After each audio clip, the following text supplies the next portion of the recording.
ഗാനഗന്ധർവൻ യേശുദാസിന്റെ അനുനാസികം ചേർത്ത് പാടുന്ന സ്പെഷ്യൽ സംഗതിയടക്കം ഒപ്പിയെടുത്ത് പാടി തന്റെ അർപ്പണബോധവും ദൃഢനിശ്ചയവും വീണ്ടും തെളിയിച്ച് ശക്തമായ തിരിച്ചുവരവ് നടത്തിയിരിക്കുകയാണ് ടോപ്പ് സിംഗർ സീസൺ 5-ന്റെ സ്വന്തം അണ്ണനായ ദേവദർശ്.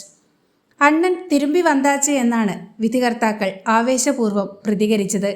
ദാസേട്ടന്റെ അനുനാസികം ചേർത്ത് പാടുന്ന സ്പെഷ്യൽ സംഗതിയടക്കം ഒപ്പിയെടുത്ത് പളുങ്കുപോലെ അടിച്ചുപൊളിച്ചു പാടിയെന്നാണ് MG ശ്രീകുമാർ ആവേശപൂർവ്വം വിലയിരുത്തിയത്. അണ്ണന്റെ ദൃഢനിശ്ചയം തെളിയിക്കുന്ന പഞ്ചുള്ള പവർ പാക്ഡ് പ്രകടനമാണെന്നാണ് റിമി ടോമി വിലയിരുത്തിയത്. സാക്ഷാൽ ഗാനഗന്ധർവൻ യേശുദാസ് പാടി അഭിനയിച്ച റംസാൻ നിലാവൊത്ത പെണ്ണല്ലേ എന്ന ആഘോഷം തുളുമ്പുന്ന ഗാനമാണ് ദാസേട്ടൻ ശൈലി ഒപ്പിയെടുത്ത് അണ്ണൻ പാടി തകർത്തത്. പാട്ടുവേദിയെ ആവേശ കൊടുമുടിയിലെത്തിച്ച അണ്ണന്റെ പവർ പാക്ഡ് പ്രകടനത്തിന് 99 മാർക്കാണ് ലഭിച്ചത്.